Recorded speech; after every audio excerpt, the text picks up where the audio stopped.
Ini di sekitar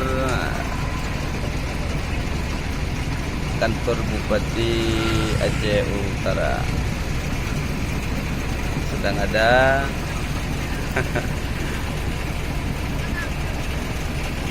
pembalap liar dulu. Pembalap poh padi, pembalap apa kan?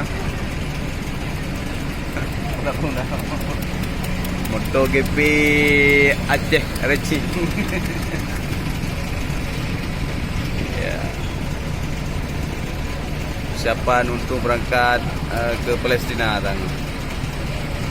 Ada ya nerudal. Peluncur rudal baik ke mata bang.